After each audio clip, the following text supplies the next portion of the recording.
and online.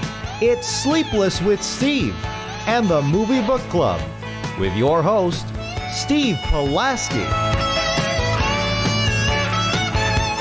Back and better than ever, Sleepless with Steve live on YouTube on this Wednesday night, windy Wednesday if you live in the Midwest. Wind advisory today, 70-degree temperatures, at least out by me. I don't know what inland and the suburbs look like, but it is a far cry. Remember where we were a month ago? We were talking about how it was so frigid out and the foundation was creaking on our houses, and now we're in the 60s, and it feels great. It feels like a heat wave. Good to be with you tonight, wherever you may be, however you may be watching, listening, coast to coast, border to border. It's Sleepless with Steve. I'm Steve Pulaski, joined as always by Dominic Guanzon in the polo, Joe Viso in the hoodie on the theater screen.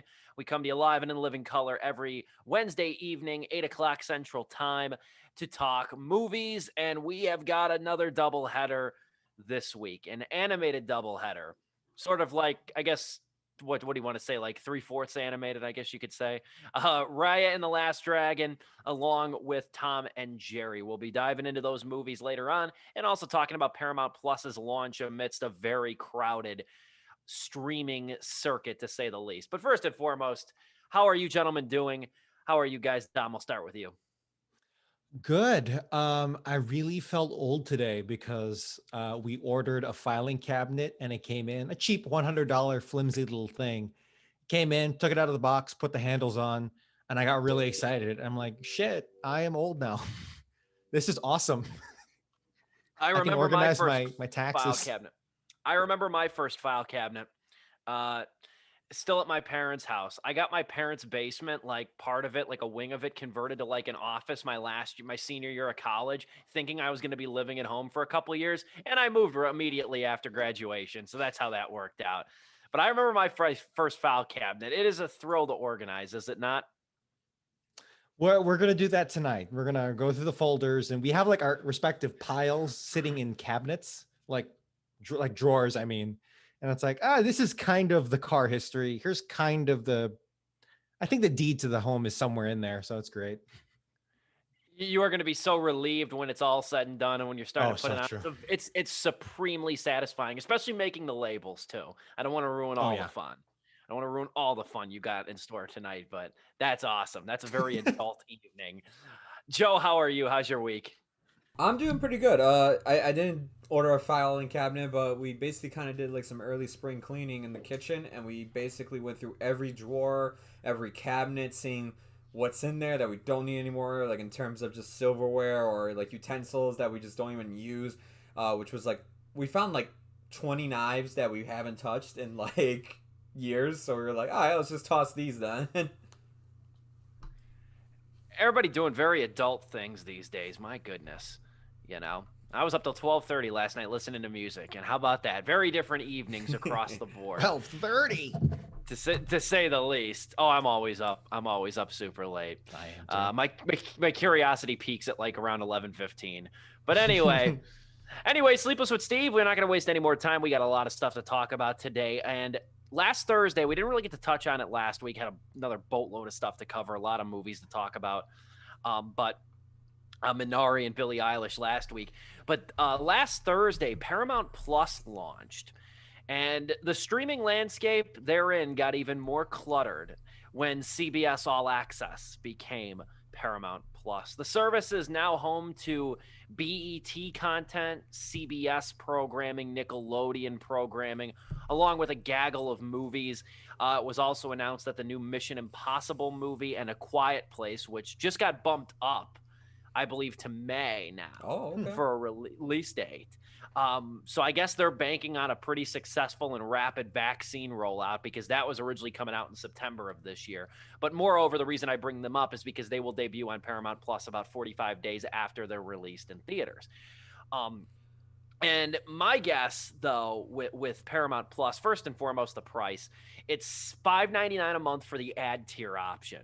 So it's kind of like Peacock, but you don't have a free tier. Peacock, you have a free tier, and then an ad tier, and then no ads, I believe. But you have $5.99 a month for Paramount Plus with ads, $10 a month to go ad free. Now, CBS All Access was one of the OG streaming services back in 2014, at least one of the early ones. It has since amassed 8 million subscribers since its launch. And my guess for the rebranding is that CBS/Viacom wanted to include more Viacom properties in their service. That's my guess. I don't really know. And maybe also just broaden it, because CBS All Access, I mean, I don't know about you guys. I think of CBS, I think of Big Bang Theory, I think of Survivor, you know what I mean? Or I think of that line. It's almost like a narrow vision versus Paramount, which we know Paramount Pictures has been around for 100 years. You know, there's a broader, I guess, landscape with that. But before I turn it over to you guys too, I'll add this. Great article on Vox, really good article by Peter Kafka and Randy Mala, who kind of broke down like the market in which Paramount Plus is entering. Paramount Plus enters a crowded market, to say the least. HBO Max and Peacock entered the scene last year. HBO Max just confirmed last week that it'll be dropping the price. And I quote this from their press conference. They said they're dropping the price because, quote unquote, most people aren't wealthy. Genius friggin' realization right there. But that doesn't even factor in like Netflix and Hulu, which remain the giants of the streaming service. And Vox provided this very interesting graphic. I'm sure Joe and his technical wizardry will show it across the screen. Oh, it's already up there. Oh, it's already up there. You see, Yeah. I got tunnel vision. These charts, dude. This is so clean. These charts are sweet. Vox does a really good job with these.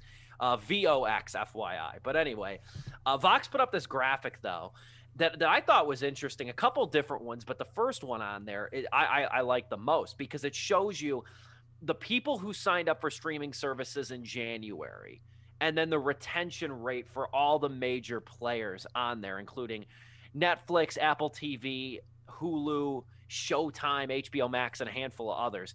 And you go down the list, it's pretty fascinating, because there's always that honeymoon period with a new streaming service when you first get it. I know there is for me, and I own like way more. I'm not the status quo in streaming services. That was Disney Plus when it first came out. Like, I remember like thinking like, wow, I'm gonna be on here forever. There's so much stuff to watch. And then you realize it's like, man, I've seen this stuff like hundreds of times already. It's absolutely the case. But I found it interesting that like Apple TV got, you know, everybody gets new subscribers in January, but by July, I believe, 7 months in, according to this graphic, Apple TV last year lost 70% of new subscribers. 70% from January to July. Showtime from that same period lost over 60%. These are new subscribers, beginning of the year subscribers to the month of July. Showtime lost over 60. CBS All Access at the time, when it was known, lost nearly half. And then Netflix and Hulu saw the best retention rate, but they still lost over 30% of new subscribers. So the tricky part here, and I've kind of distilled the article down, but I knew I wanted to monologue on this since I spend way too much time hawking over streaming analytics, is that it's most people have one, maybe two streaming services. Statistical data shows that those who are subscribed to CBS All Access are more likely to have and pay for multiple. So that's kind of the good news with Paramount Plus there. But the bad news also is that it's gotten to the point now with streaming services that there's been so much consolidation of properties and content to so many different ones. Netflix and Hulu are no longer the two primary hubs. You could certainly get by, and let's be honest, you need food, water, and shelter. You don't need television to live. But in terms of just content accessibility, it's so diversified at this point. There's at least 7 big players in this market that it's kind of the days of just cheaper than cable facade are kind of over now, in terms of just the wealth of content and the accessibility and the paywalls and the streaming services that are behind it. We'll talk a little bit later if one of you guys want to bring it up, the news about Peacock as well. I don't want to steal the whole thunder, but I think Paramount Plus has still an uphill battle. The good news is they have the built-in subscriber base from CBS All Access. That's the good news. But the retention rate of that is going to be very interesting, especially now that it's more expensive if you want to watch without ads. So a lot to unpack here. We'll do our best. Joe, I'll start with you. Man, it's fine when you look at that chart. You're just like thinking to yourself, like, man, where the hell is Paramount gonna fit on here? Because I look at Apple TV and how far it's dropped down, and it's just like we literally had what we had Cherry come out on Apple TV. You had a Billie Eilish documentary come out on Apple TV. I'm even surprised it was that high above CBS and HBO and Showtime and all this stuff before, and then it dropped. So now we got Paramount Plus entering the streaming wars. Oh god, I'm having technical difficulties again. Dom, can you take it? Yeah, sure.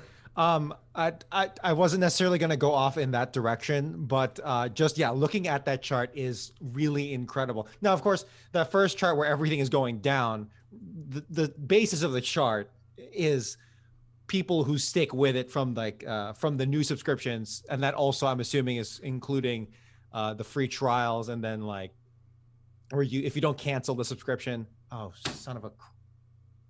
I need to cancel a subscription. I just realized. Anyway, nice.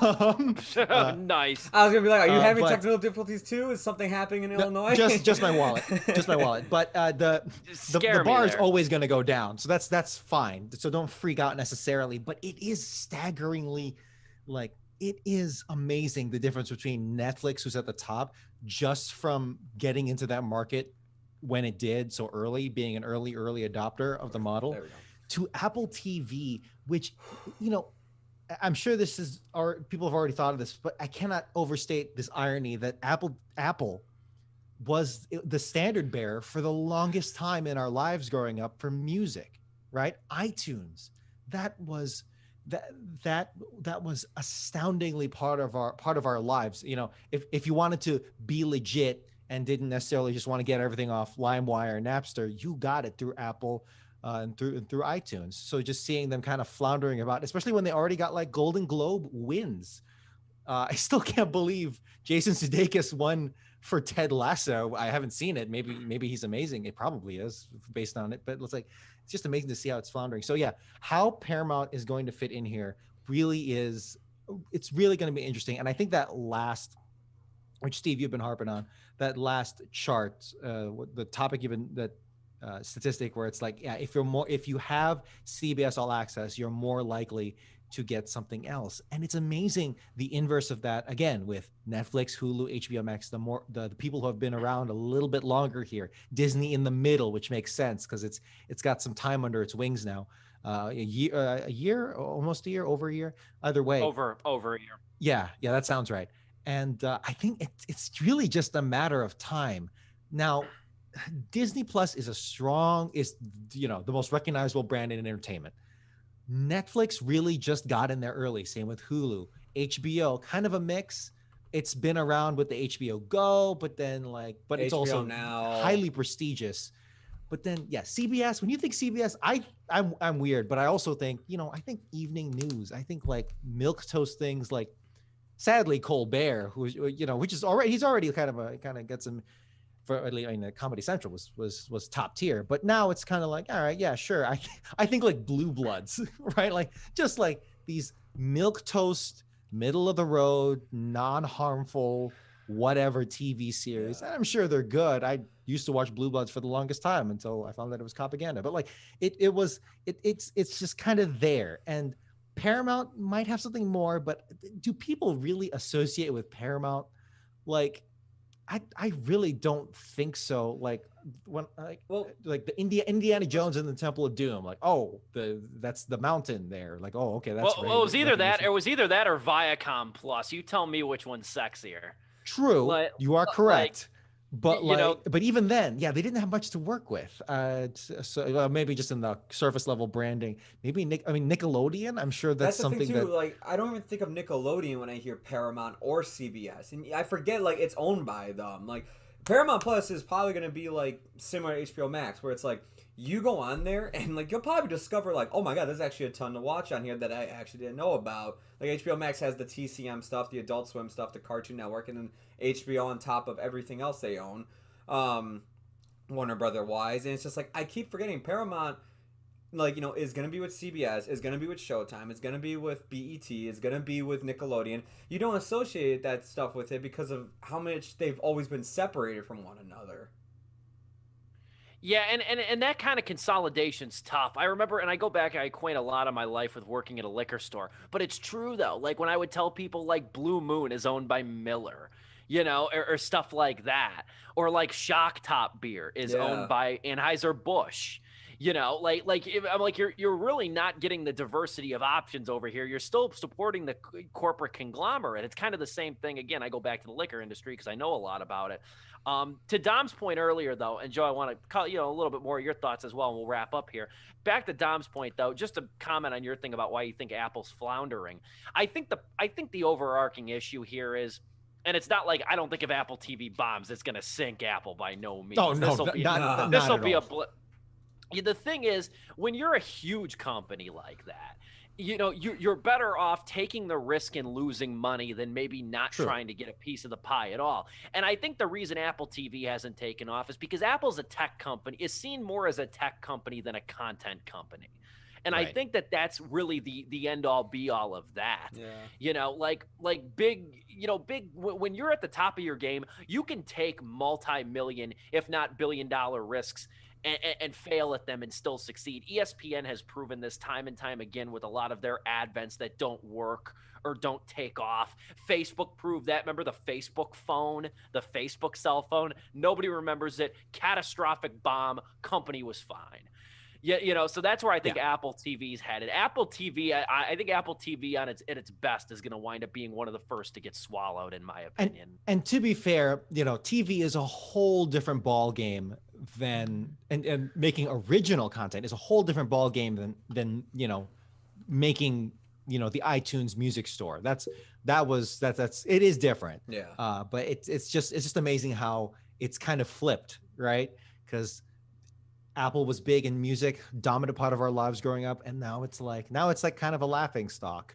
And the nerdy even in entertainment world, but even in music, I mean, like Spotify, I think has like surpassed. It has taken over. You're right. Like in terms of like when it comes to like streaming music, whether you purchase it or stream it through something, because who the hell buys music anymore now more than ever that we have like stuff like Pandora, SoundCloud, Spotify, like compared to, and then like iTunes is like finally entering the game, like I think like what 2-3 years ago when they finally made Apple Music, but it's like the price for it was ridiculous and no one wanted to sign up for it. Let's be real here too. Show of hands, who used their student account to pay for Spotify Plus multiple times? I did myself. Like, yeah, you don't look at Apple the same way, and I do agree with Steve that it might be the first one to get swallowed. Just like, God, what was it called when we covered it last year? The Tubi or Fubi, whatever the hell it was called on our phones. Quibi. Yeah. That didn't even get swallowed. That just folded. Yeah, true. That just folded from existence. The last Cats point and I'll birds. mention too is that Peacock. And there's not really much to report on here, but like Peacock took a huge loss as well. Peacock just had a $914 million loss reported for 2020. NBC Universal came out and said, I could make the really low hanging fruit joke and say this is what happens when you try to run a streaming service off The Office, but I ain't going to go that far. But because I swear to God, I actually use Peacock every day. I don't. I have the free version of it because I For watch something the particular, or I watch okay. the Dan Patrick Show. I watch the Dan Patrick Show every morning. So and that's all they run is The Office. Like I'll tell you right now, I do not know much else about what is on their platform because every interlude commercial break is all The Office. Yeah. It's the streaming service for the goddamn Office, and like. The other thing with Peacock, though, is Peacock reported 33 million signups. But again, there's a free tier here. You could be like me and just have an account and not pay anything. They won't disclose how many of those 33 million are paying subscribers, which tells me it's a lot lower than they want. Yeah, because honestly, I saw the stuff you have to pay to watch, and it's like Brooklyn Nine-Nine was one of the shows, which is also on Hulu, and Parks and Rec, the later seasons, I think you have to pay for as well, which is also on Hulu and Netflix. It's just like the stuff that you have to pay for Peacock to like stream is also available on other streaming services that, from this article we can assume you're probably already paying for already. So it's just like literally the only thing you can watch entirely for free is probably the Dan Patrick Show, like Steve is saying, but all The Office is on there for free. And it's just like, I guess they're kind of using that to like draw in people because of how popular of a show it is. And then hopefully they'll find something on there that they want to subscribe to, whether it be not The Office, whether it be Brooklyn Nine-Nine, Parks and Rec, or whatever the hell NBC is making nowadays, because I don't even keep up with it. Yeah, The Office is the good smelling bread to get you into the bakery, I like to say. You know, that's what it is. Now, there's more stuff you can watch for free on it because the Dan Patrick Show is a channel on there. Yeah. And then it, like, I think the Rich Eisen Show follows it. There's like a select number of channels that are like politically themed, Good Morning kind of Today themed that you can watch for free. And it looks like a guide that you scroll down and watch stuff. So, okay, I have a question for you guys then, because after hearing that HBO Max will be dropping its price, do you think other subscription services that are not Netflix, because I don't think Netflix raises its price more than drops it ever, because they know, like, even this article says, like, it is the starting streaming service. Like, if you're going to start streaming something, like a television show or a movie, you want to start something like streaming on your TV, Netflix is the perfect place to start. And I think Netflix is realizing that. Hulu, I mean, I literally subscribed to Hulu. I got a whole year where I only have to pay $2 a month. It was like part of their Black Friday deal in 2020. And literally, I'm paying all of 2021 just $2 a month. But, like, you know, HBO Max is $15. Stars is $15. Apple TV, I think that's also $15 if I'm not mistaken. I don't know. I always cancel it. No, that's cheaper. I think that's $5. I think that's $5. That's $5. Okay, all right. Well, now that we know that HBO Max is lowering its price, I'm kind of thinking like the only way these things can survive is also following that route, because it's like Disney Plus is pretty cheap too. It's $8 a month. Apple TV is $5 a month. Like, I'm imagining eventually Apple TV might do a hybrid method like Peacock, maybe. Like, oh, if you're already an Apple member or you have like Apple Music, you can watch like these select things, but if you want to watch this, you have to pay for it. I don't know. I feel like they're gonna have to adapt or die, I guess is what you can say. Not like fully die, but just, as we were saying, sink down to the bottom. Because it's just, at this point, it's like, what are you gonna do? Netflix is literally making people pay more to watch their their streaming service, while like you guys probably even have more content out there, and people are not even subscribing to you guys. I still say if you want one streaming service, if you just want one, if you could only have one, it's HBO Max. I agree. To the fullest extent. Yeah, and that's not even me. That's not even, and I know we're all movie guys here, but if you want diverse content, shows, movies, a good balance, I mean, hell, it's already the entire HBO catalog. Behind HBO Max, though, I wouldn't put Hulu too far behind it. I would put Hulu second and then Netflix third. That's how HBO I Max has Harvey Birdman. That's the end of the discussion. All right, move on. Well, I'll take it, but we can move on from that right now because we got two decent-sized movies to talk about. First, we'll lead with the one that I think will prompt a more intellectual reaction, which is Raya and the Last Dragon, now streaming on Disney Plus via Premier Access, also in theaters as well, in areas where it is open and safe to go. You can see it in the theater as well.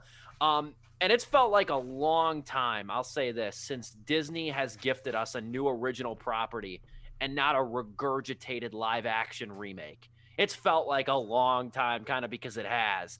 And Raya and Sisu are likely to join Moana and Elsa as staple characters of the contemporary Disney canon.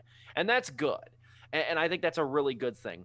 There are a lot of different extractable themes and directions you can take from this movie.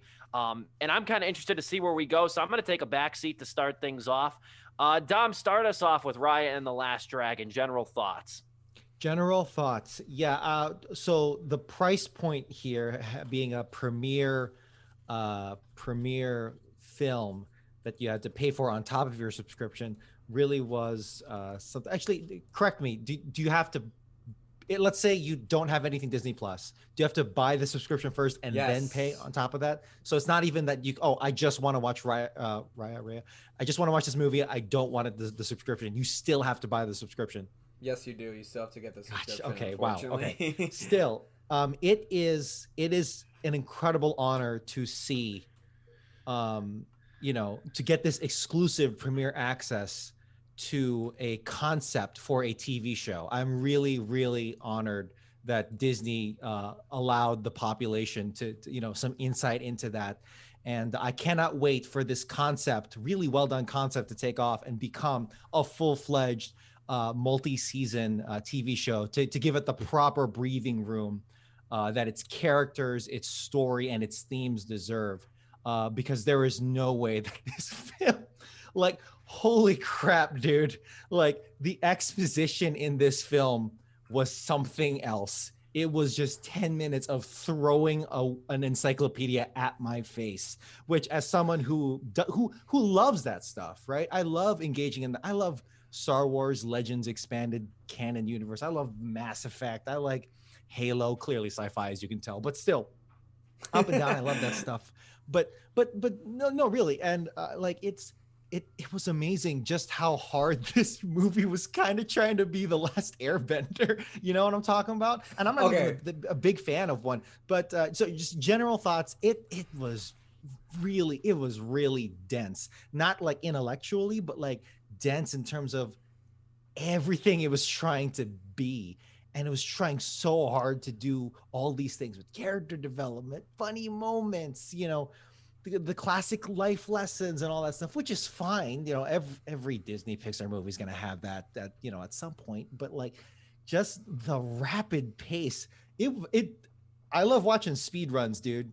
This felt like a speed run of an RPG, like Knights of the Old Republic. I'm not joking.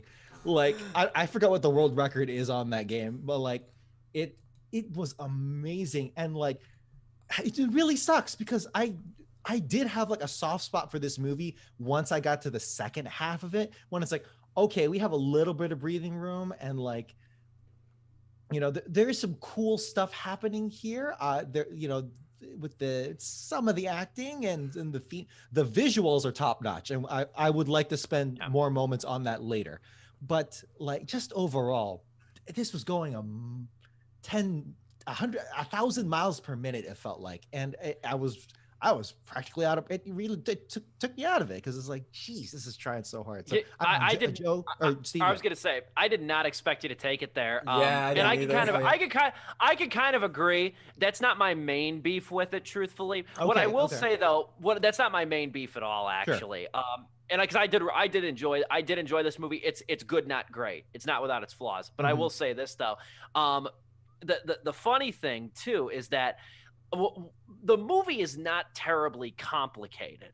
Like, watching it, I never was lost. But like, when I sat down to write the review later, and I had to, like, you know, we don't do plot synopses really on here, but like, you know, we kind of talk around it and, you know, maybe give a little bit of insight. But like, when I was like writing the review, I was like, this plot's kind of a bitch to relay. Like, it's not hard when you're watching it unfold. But like, you know, and then it also, I was like, I'm trying to explain what the hell the Droon is, even though I don't really know what the hell the Droon is, you know, and then, you know, and there's a lot that does happen, because you get like a prologue, then you get 500 years later, then you get 6 years later. There's a lot that happens in the opening minutes. Joe, continue on with your thoughts. No, I want to say, and we'll probably take an intermission once I like kind of wrap up my opening here. Dom, I completely agree with you when it comes to just like, the movie was a speed run of a film. Like, it like, the movie just goes by like this. It's just like, the movie doesn't take time. It's like, wait, what even, like, a character I remember literally asked, wait, what does that even mean? And it's like, almost the character's like, we don't have time to explain. We got to keep moving. We have to get to the next point. And it's just like, oh, dude, like, I actually want to take time and like spend time with this world, because other than that, I did have a good time watching this movie. I'm like Steve. It's good. It's not great though. But like, this to me was a very refreshing movie to get from Disney. It's a Disney princess that doesn't sing, actually like carries her own weight, can fight, doesn't need a guy to come and save her and everything, which is just refreshing to see off the bat array with these Disney princesses. The animation is beautiful, and I actually went to go see this in theaters, surprisingly enough. And it looks amazing on the big screen. I had it on Disney Plus as well, and I was gonna watch it there, and I literally got a text message last minute that one of my friends is going to go see it, and I decided to tag along with them to see how theaters are doing and everything.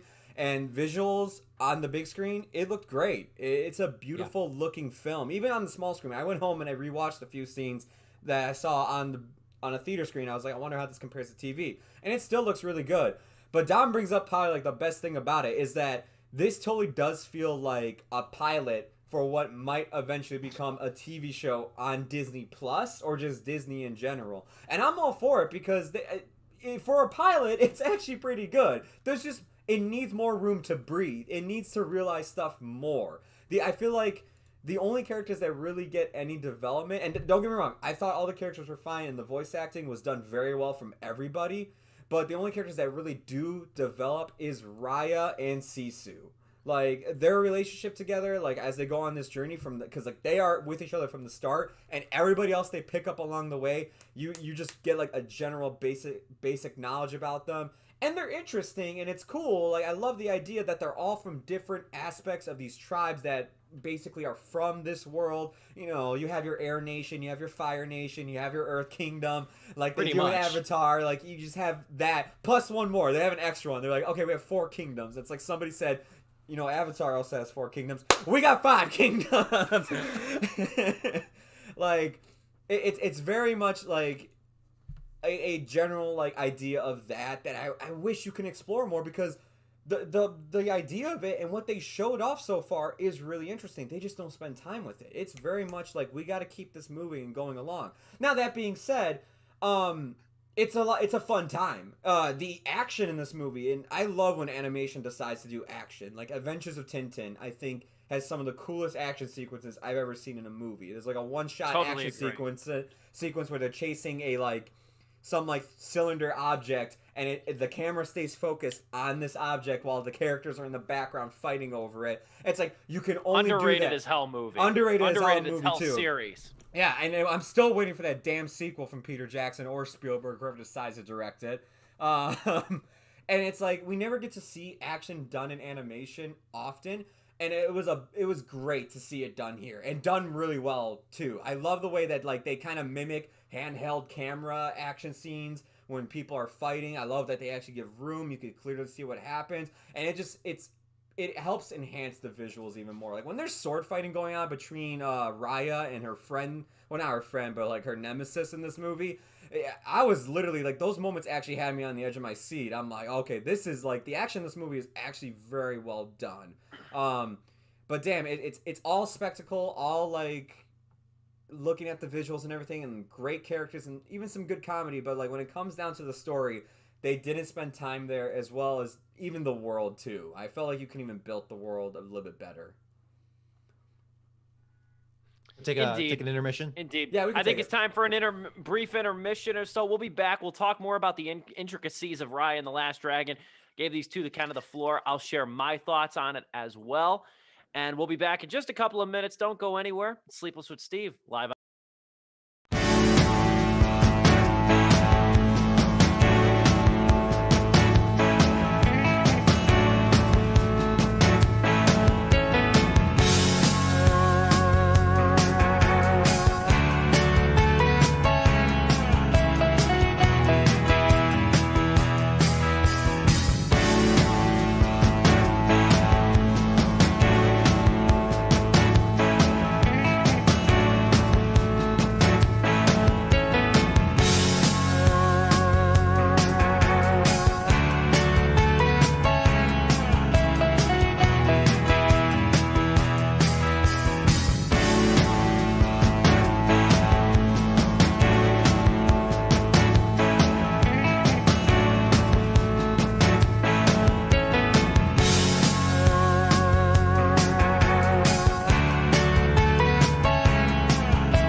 Back and better than ever, live on Sleepless with Steve after a quick intermission brought to you by Zoom. Thank you for being with me on this Wednesday evening, talking about Raya and the Last Dragon. So a bit more critical off the bat than I thought we'd be, but I'll say this. There's a lot of themes. There's a lot of extractable ideas present in this movie, to say the least. I think writers overall, Gui Gwen and Adele Lim, they ponder the idea that if like feuding countries could toss aside like nationalistic pride, they could unite for the greater good of humanity. And it's certainly an idea that's only grown more resonant in such a catastrophic last 12 months, to say the least. So I found that theme of it pretty affecting, if incredible. Yeah, no, I was gonna say optimistic. The whole message at the end too. It kind of put a nice bow on the whole package itself for me. The whole message of like trust with another person. I thought at the end of the movie, I was like, that was actually like a really good lesson. I think, especially what we need right now. And the other aspect, there's several aspects of this movie I like. The animation we'll talk about. We'll kind of dive in, I think, a little bit here. But also too, this is the other thing that I argue with this movie. There's not really, and this isn't a criticism. This is honestly the way they handle this is really well done in my opinion. There's not really a strong villain here either. Not in the classical Disney sense. You have Namaari and Raya, but they're both like two different sides of the same coin. Did you say in some Minari? aspects. You know, no, Namaari. Okay. Namaari, that's her name. Am I saying it right? I thought it was You Namaari. are. I literally when I was telling my friends about the movie, I called her Minari, and I called Minari Namari. Like when I was I did that too just now in my head. Yeah, no, it's tricky. Keep it straight. We just reviewed Minari last week. Exactly. But no, Raya and Namaari were both taught to hold contempt for others who don't reside in their specific locations or their nations. And by the end, compromise isn't impossible. It's necessary in order for the greater good. So I found that to be a very delightful change of pace. It's not like Namaari's over here hell bent on destroying the human race or something, or looking for an infinity gauntlet or something. Yeah. Like it was very refreshing in that way to have kind of a grounded villain who was humanized and not like so far past saving. Literally just looking out for her mom and her own people as well. Like literally just 100%. 100%. Like I don't even when her and Raya are really in the heat of their own battle, I'm not begrudging Namaari at all for her choices, considering her upbringing. You know, she's never made to be entirely unlikable or without savior. And I think that was a really good cognizant writing choice by Gwen and Lim. Yeah, for sure. And like, it's like I actually, so yeah, you touched on the parts of the story that I actually really did enjoy, which was it's high ideals, and even its geopolitics. Like I'm into that shit, and it's like, God damn it, you're really giving me something to chew on in that regard. There, it's just the rapidity of all of it, right? The condensed, like the Benedict Wong's character, right? Tong. He's one of the last characters to get picked up in like an RPG-esque fashion. And he's gonna get his own spin-off. You watch. Probably. He's gonna get his own spin-off. He's gonna be the Timon and Pumbaa of this series. Yeah, for sure. And with that baby. The baby I want to talk about in a bit, but like, so he gets picked up, and then like when it gets like the final part of the game, the movie, right? It's like. It feels like it's like, oh yeah, we're a team, we're like a family. It's like, dude, you just got here, dude. What are you saying, man? And it sucks. And he was because alone. By the end of the story, particularly with what they did with the Fang Nation, with the who you think is going to be the big bad, but is actually like just kind of misunderstood, and it's like that's basic human fear. That's, you know, it's governing out of fear. It's doing things out of fear and lack of trust. It's like, damn, that does kind of hit. And it's I do have a soft spot for this film. And it's not just because, you know, this movie is incredibly inclusive. It has a incredible cast: Daniel Day Kim, Awkwafina, Kelly Marie Tran, and as part of her not that she did anything wrong with in Last Disney Jedi, older. but kind of her redemption arc. Not that she needed one, but you know, Sandra Oh. This movie passes the Bechdel test with like flying colors. It's as colorful as the palette is on as that you see on the screen. It is beautiful, both inside and out. It's just I wish like this was a TV show so that I had time to breathe. All these characters had time to breathe. Maybe Aquafina's character moments wouldn't have been as grating. It's like, I thought we learned this lesson in Crazy Rich Asians, where rather like executed it as well as you did in Crazy Rich Asians, where you didn't go full Ken Jeong, Las Vegas movie, Hangover, right? Exactly, which is funny because Ken Jeong was also in Crazy Rich Asians. Crazy Rich Asians, right? And it's like I thought you learned that lesson already. And with Aquafina, she was actually really cool in that film, and she absolutely has chops under her. She's a creative tour de force for years to come. But here it's like you kind of delegate to her because you don't give her time. Same thing with that damn baby, where it's like, this is like, what is this? This is straight up baby boss baby, right?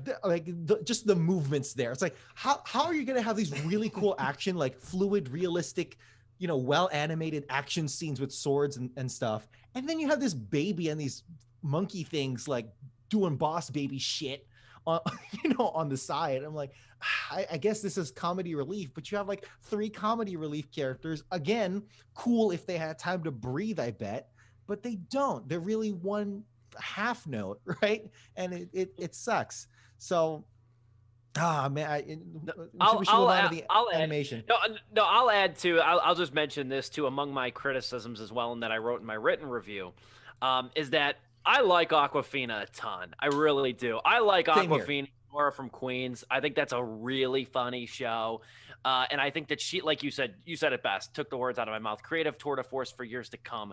She's a joyous presence, but I found her quips in this movie really manufactured and grating after a while. Yeah. Like Sisu became such a like clear manufactured character to inject lightheartedness because the movie never wanted to be too dark.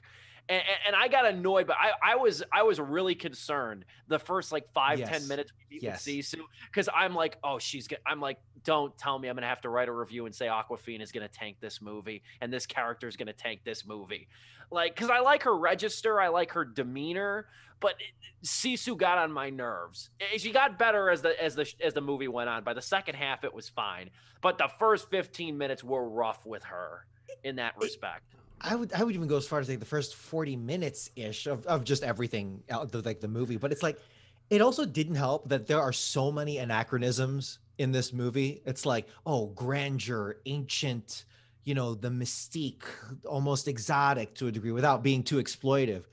But then like characters are saying, yeah, what's up? And then, I already forgot like some examples, but it's like, they might as well have like put like a cell phone in this movie, dude. It's like talk about social media or whatever. Cause it's like, I wish I remembered some examples because I'm thinking of Tom and Jerry now, which we'll get to, but like it sucks. Cause I again, that doesn't help that it feels so moving a mile a minute. And that, culturally, or rather like it doesn't have enough time to take its grandeur seriously for itself. The time that it really deserves. I really want this to work because it's an original property and it's beautiful. It's diverse and it's everything that people say they want, right? It's everything that the Twitter mob say they want. And I'm sure they'll get it here too. And I certainly did get enjoyment out of it. Not bad at all, but it's just, it's like, what is the 107 minutes? Damn, dude. It felt shorter and longer than that in some ways. I don't know. Well, it's 95 without credits. Those credits are like a half an hour long. Also true. But we'll have to move on to Tom and Jerry in a couple minutes, but we got to touch on the animation because the animation is the ultimate selling point here. That's the real attraction, is the visual grandeur, to employ Dom's word, and also the word I used, I think, most frequently in my review, truthfully. With so many new animated films year after year, it's really hard to believe we can continue to be so impressed. But the bar just keeps getting upped in the visual detail of this. And this movie comes in spades with a lot of different textures and terrains and lighting. And that's the thing I liked about this movie a lot too, on the visual sense, is that the worlds, we don't get to spend a ton of time with each, disappointingly so, as Dom has repeatedly said, but they all look different and they feel different. They're not just changing the color palette like old video games back in the day when you enter a new level and the colors were just when changed. You go fight the new bit. Saints Row gang and they were green instead of red. There you go. Exactly. Or like the new or another level in like a Mario game, the background's blue as opposed to red. It's not the case. And that's what I think is the most gorgeous about this thing, is that it wraps you up visually. And maybe the reason my criticism about its pace, which I think is still an issue, isn't so heightened, is because between the density of the themes and the likable characters and the visuals, like, I got the money's worth out of it in that respect. For sure. I'm in the same boat as that. Like, I'm even, I guess, in the minority, though, when it comes to Aquafina. Like, maybe because I went into this movie knowing, like, yeah, it's an apocalypse movie, but it's Disney apocalypse. So I was expecting, like, I already expected right off the bat when they casted Aquafina, I'm like, she's gonna be like a carbon copy of like Mushu from Mulan, like, and like that's kind of what we got almost. Not as many like modern day quips as like he does in that movie, but like kind of similar. Like saying it's getting there. It was getting there, sure.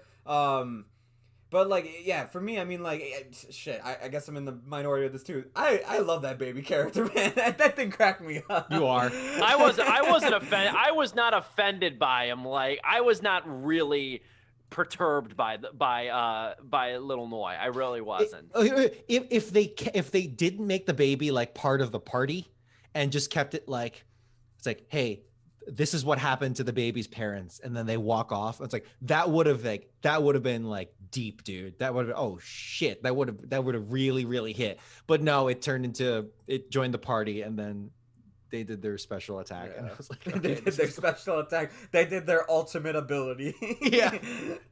Oh, man. You know, to kind of fix on wrapping up here, to segue into that, because we do have another movie to talk about. I did enjoy it. It's ultimately, in my opinion, a little hard to blast a film with many good-natured themes as this one has, even if it is derivative in a large scale. I mean, this movie is kind of also character-wise a remake of Moana. There's a lot of similarities here with Moana in terms of character dynamics. You get like water and mythical different spells and stuff. Yeah. It's a lot of similarities. It's almost like a hybrid between Mulan and Moana in some aspects. But I think it'll surely find an audience. The only other thing I could gripe about too is that, and man, we are going to get canceled like hell criticizing Raya and The Last Dragon like this. But you know what? The other thing I will add too, because I did make it a part of my review as well, the not too subtle allegory of this whole thing about coming together and breaking down borders and building bridges and not borders and everything. The not too subtle allegory for this really makes one appreciate a movie like Zootopia that handled it with such grace and didn't need to tell. And granted, Raya does a lot of showing in it, but it does a little bit more telling than I think it should. And it made me appreciate like Zootopia. I'm like, man, Zootopia frickin' nailed it. And it didn't have to continue to tell you that the movie was about racism. It didn't have to continue telling you that. Like, I agree. It feels so natural too when you get to that point in Zootopia. Like, it feels like it's going into like a whole new movie too with this topic, and it just feels very natural when you get there. 100%. I give Raya, like I said, far be it from me to, and I say this a lot on the show, far be it from me to blast a good movie for not being great. Because I think this is a good movie. I think it's surely going to find an audience. And I'll tell you too, I really did like the voice cast of this too. Even Awkwafina, after they kind of, because it really wasn't her fault. They needed to ground her better, and I think they did it in the second half. I really thought Kelly Marie Tran brought a lot to Raya. Hell yeah, personality and register. I thought she was very good. This is just the start of her redemption tour, as we've called it. But I think she's got a bright future, and I think that there's more Raya to be seen. I give it a solid 3 out of 4 stars. I'm not going to – I am critical of it, but at the same time, I like pump the brakes at times because there is a lot, in my opinion, to really enjoy about this. Real quick with final thoughts. Again, we got another review. Dom, I'll start with you. Yeah, going into this, it sounded like I was going to give it like two out of four, but I will give it 3 out of 4 as well, because most movies I think more of it, and then as the more I think about it critically, it's like, okay, maybe not so much, pull it back. This movie, kind of the opposite. During the movie, I was like getting really worried, kind of getting upset, not at the movie, but just like at the potential of this movie. But then looking more back at it, I'm like, I I did like the lessons. I really dug the animation. The strongest point here, I think, along with maybe the voice cast, but I did wind up something. I developed a soft spot as the movie wore on. Just man, don't throw that. No matter how well animated it is, don't throw that really expansive lore at me in the first 30 seconds of the movie or whatever, and then do a flashback and then do a flash forward, and then we're gonna go to the dragon lore here, and then whatever. I'm not even joking anymore. I genuinely think this should have been a TV series that probably could have competed, and maybe will compete, with Avatar at some point. For that's sacrilegious for Avatar fans. I'm not so much a big Avatar. I don't hate it, but I didn't really get into it as much. We are gonna get canceled. Yeah. I'm not again. It's fine. I'm just saying that it's same thing that I said before, exhaustively. It's just that I think it was just rushed. It really felt like a speed run, and but I am glad that that Disney took chances here with it's weird to say that, because it's like, oh, you really took chances on kind of a blueprint kind of movie, and there's so many safe options as well. But hey, yeah, original creative property, I'm down for it. I don't know how you make a TV show from here forward, because everything really wrapped up nice. But it's something that I hope gets some chance, some future. Because it doesn't feel so regurgitated.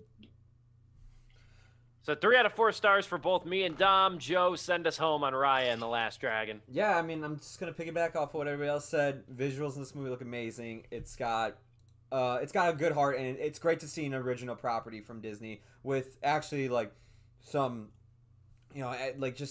obviously some inspirations they took from other properties, but actually doing its own thing as well, that I actually was appreciating a lot. Kelly Marie Tran, I literally said this when the movie was over. I'm like, that is the role that Disney owed her at the end of the day, because what they did to her with Rise of Skywalker was just flat out dirty. Even what happened after Last Jedi was flat out dirty, what happened to her. So it's good that she got something like this to really show her chops more than what they did in those two movies. This movie's a ton of fun.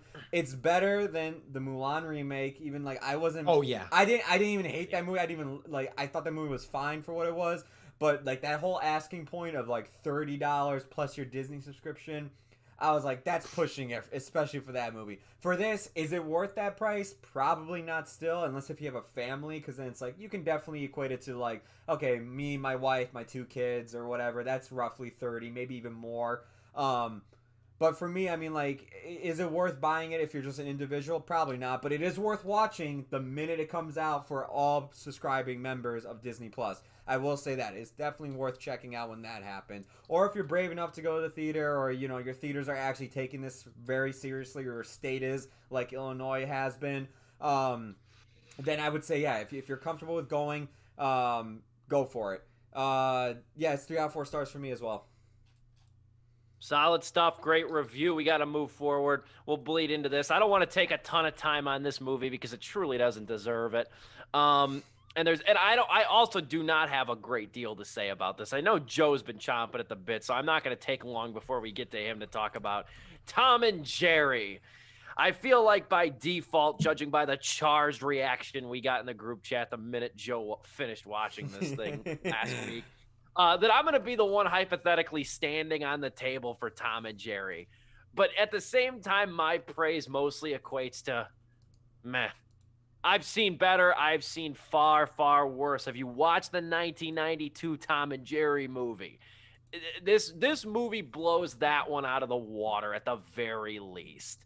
At the very least, I was more entertained by this than that one. I'm already getting some very suspect looks. There is no way you can tell me that this one is worse than the 1992 movie. I will not stand for that. But at the same time, let me just say this, and this is really where my ultimate point is going to come in. This movie does suffer the same fate as that Abomination in the regard that the less interesting one-dimensional human characters overtake Tom and Jerry in screen time and in focus for long stretches, bizarrely long stretches. Now, I understand that, like, again, this comes back to the problem where, like, a 90-minute chase sequence between Tom and Jerry would have gotten old very quickly.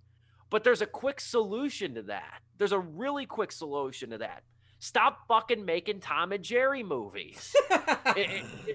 In that case, it's a very easy, workable solution. Nobody was asking for a Tom and Jerry movie.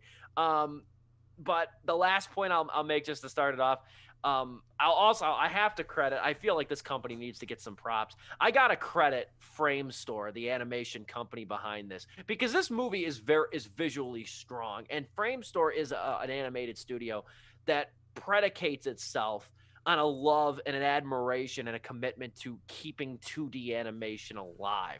And there's a real, and I kept using this in my review of it as a source point. It reminds me a lot of Looney Tunes Back in Action. Reminds me a lot of that. And it suffers kind of the same flaws as that movie too.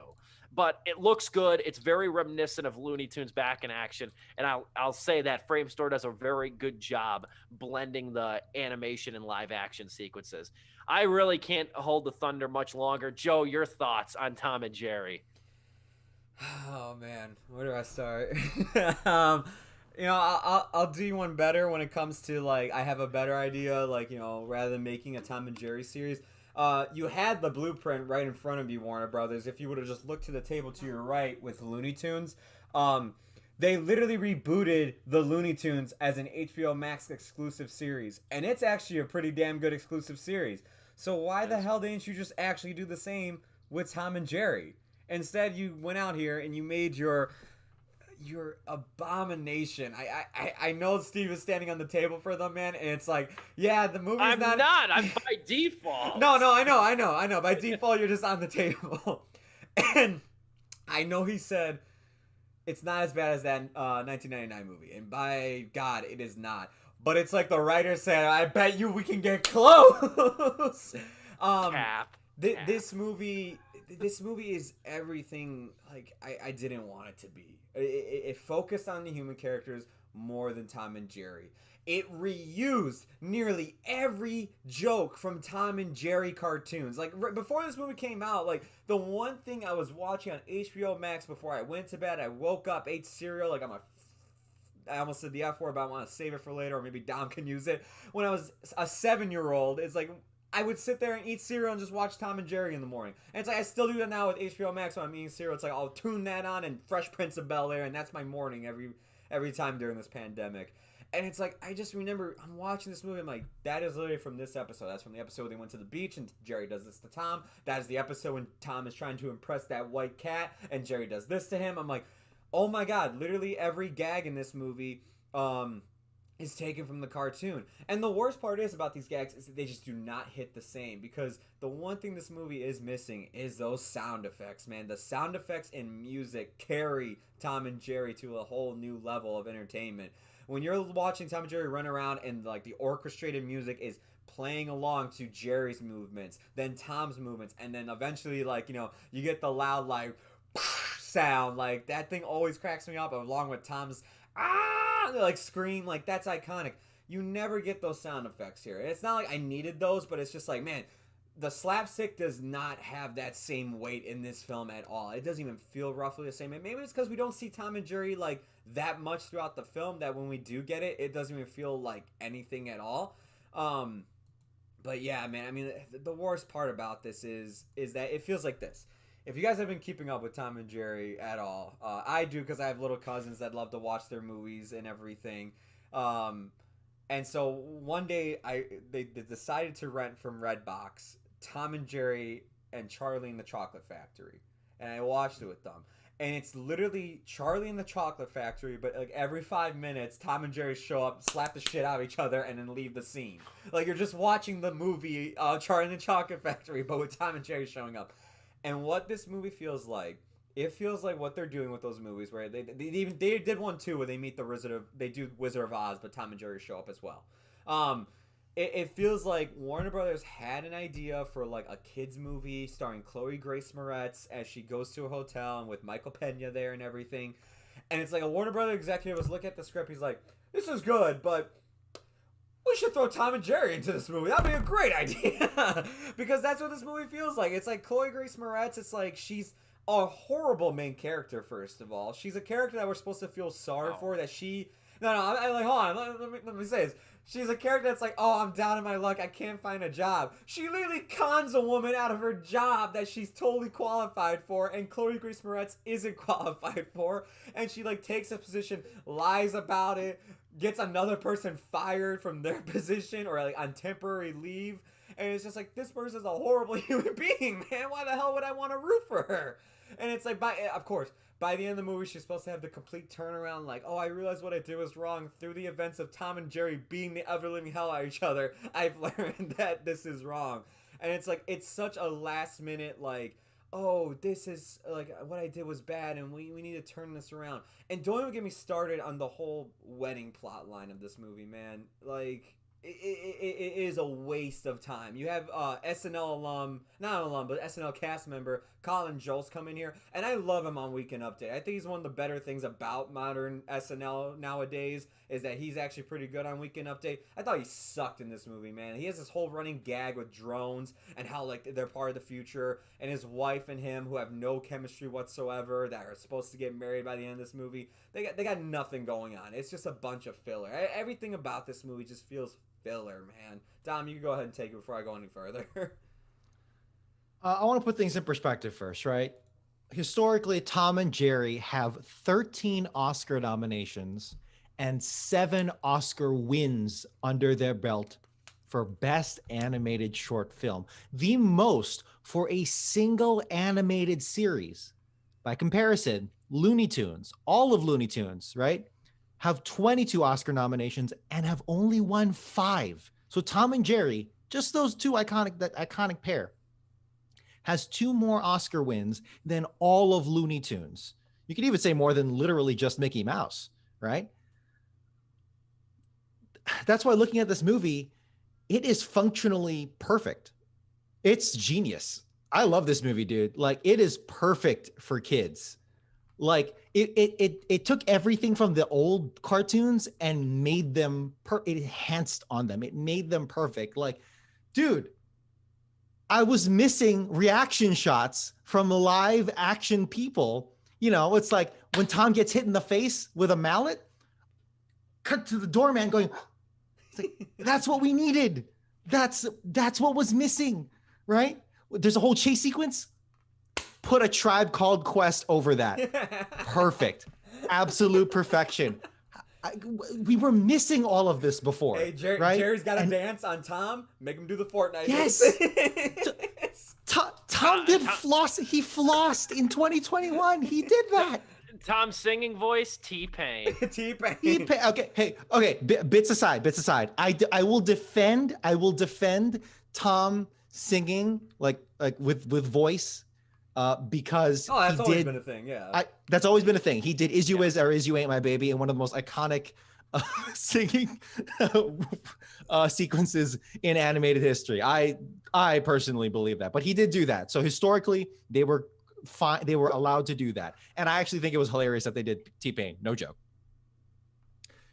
I'm gonna push this bit, but like Jerry thinks in emojis. I'm not joking. Oh, yeah. The goldfish thinks with the poop emoji, right?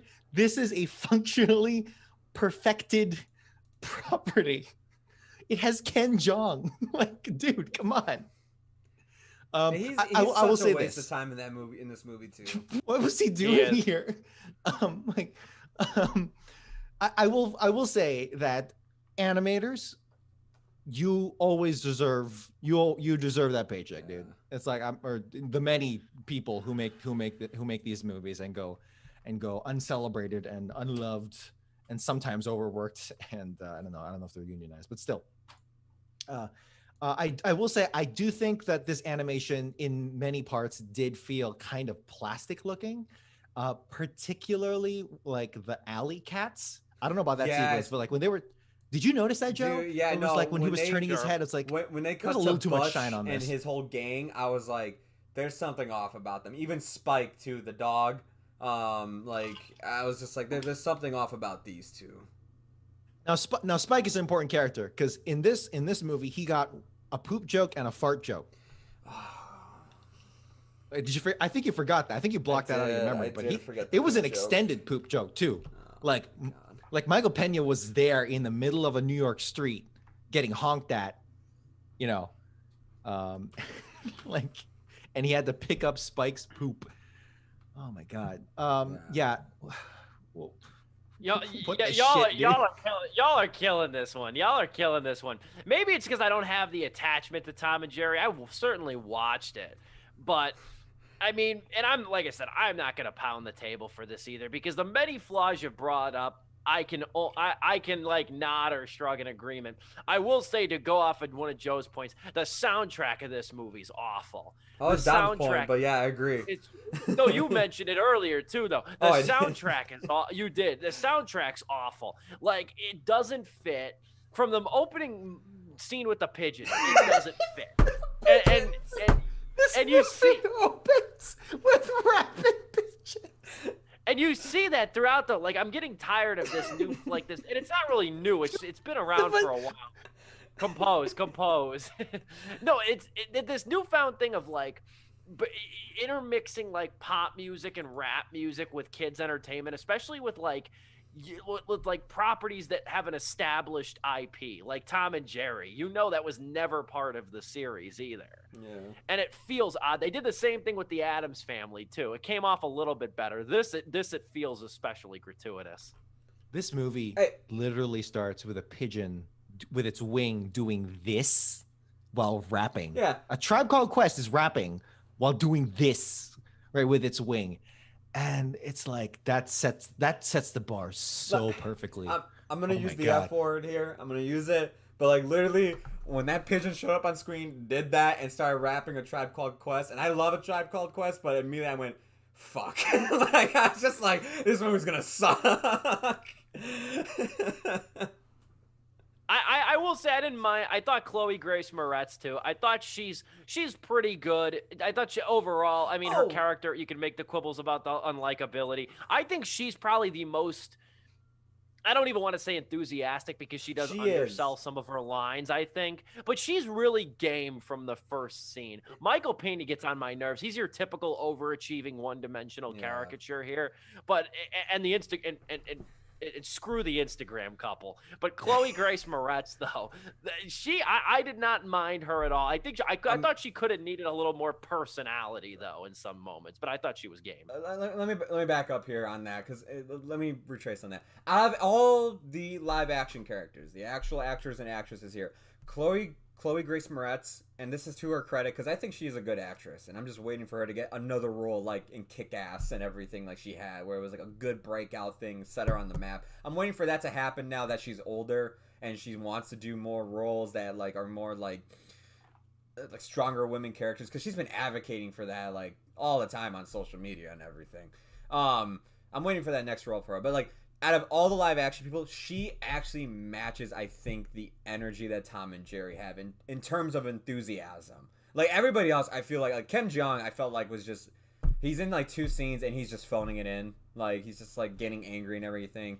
Michael Pena, like, I mean, the dude to me like is just sleepwalking at this point with the same character and over again from Ant-Man. Like it's just like, it's literally just Luis from Ant-Man, except without the recap part. It's just like he'll just say one-liner after one-liner after one-liner after one-liner, and that's it. And it's just like everybody else, no. But like, she is, in terms of acting, I think she was actually good. It's just the character I hated. I get it. No, I totally understand that, because there's nobody in this movie that's intensely likable either, to say the very least. But we're running short on time. But at the same time, too, I also did enjoy, just to further justify my rating that's going to appall Joe and Dom here, I already know. But I also did like the chase scene down Times Square. I thought that was kind of fun. It had kind of a little bit of the spirit, especially after spending a lot of time with extended time, too much time with human characters. I thought it had a nice little Raja Gosnell-esque energy, guy who directed the Smurfs and Scooby-Doo. I know I'm not really helping my case. You're not. You just name dropped the Smurfs. The new ones. Go on, Steve. Go on, Steve. We're running out of time. Certain moments in the original. But Tim's story, though, is he's an experienced director, if nothing else. So the project has some craftsmanship behind it, is what I'm trying to say. Although I think his services would be better directed somewhere else. Bottom line, and I'll say this. For first, I give it 2.5 out of 4 stars because I didn't vehemently hate this one like you guys did. I tolerated it, if anything. There's worse ways I could tell you to spend an hour and a half. But HBO Max, here's what I said, and I said this at the end of my review. HBO Max houses many Tom and Jerry shorts from years gone past. Watch those, or better yet, Cartoon Network shows, or even Studio Ghibli, which is also on HBO Max instead of this. That's all I'm going to say about Tom and Jerry. Joe, you can wrap it up. Dom, you can send us home very quickly. Man, I wish when I clicked on this movie, it played the Snyder Cut like it did for some people, because I rather would have spent 4 hours watching that movie. I probably would have got mad, but at least I could be like, you know what? It's a man's vision at the end of the day, because this was studio vision written all over it. Like, damn, man, damn. It sucks. The 2 animated movies I heard Warner Brothers was doing, and I was like, please, in the name of God, do not try to modernize it like so much. Like, try to be hip with the kids and everything. I'm like, please, like, actually have something up your sleeve that you want to do. And I had more. First 2 minutes, rapping pigeon. I had more faith in Scoob than I did in this movie. But damn, Scoob let me down a lot harder, I think, in this movie, and pissed me off way more. This movie is bad. I don't know if it's going to end up on my worst stuff list. It's too early to call compared to that other movie review, the Little Things, which irritated the hell out of me. But for all I know, it has a good chance of popping up on there. I absolutely hated this movie. I didn't laugh once throughout watching it. Like, I maybe cracked a smile every once in a while, but I did not laugh. Yeah, it was a brutal sit through. It is 1.5 out of 1.5 stars for me. Dom, send us home on Tom and Jerry. You gave it a 1.5? You gave it a half? It might be 1. More? It might be 1 down the line. I don't know. Down the line? Oh my gosh, I think surprised. I think back to Scoob, and Scoob pisses me off way more. Like, I think about Scoob, and it's like, there's something about it I think that makes me more angrier. And I think it's because, like, they try to do the whole universe thing with Scooby-Doo. They at least had the decency not to do that with Tom and Jerry. They're like, okay, they're in their own world. Yeah, Dom, real quick, final thoughts.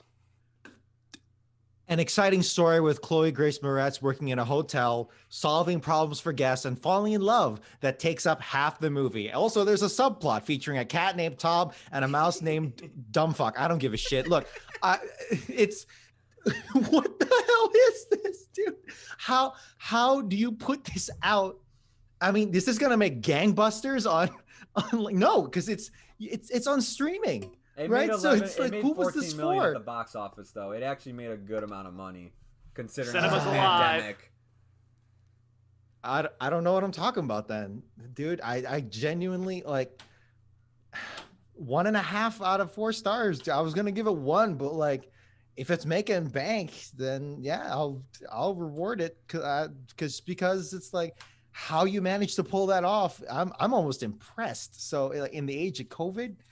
God damn, I'm almost saddened by that. Yeah, dude. Okay. Well, that's all the discourse we'll loan to Tom and Jerry. We'll be back next week, though. What a way to wrap up the show. Next week, Oscar nominations. They get announced on Monday. We will have a lot of opinions. I will be pissed off about a handful of things, but I'll be happy about some others. That's next week on Sleepless with Steve. We come to you live and in living color every Wednesday evening, 8 o'clock Central Time. Me, Steve Pulaski. Dominic Guanzon in the polo, Joe Viso in the hoodie, always doing a great job on the technical side of things. We'll be back next week right here on YouTube. Highlights will be posted on my channel. This is Sleepless with Steve.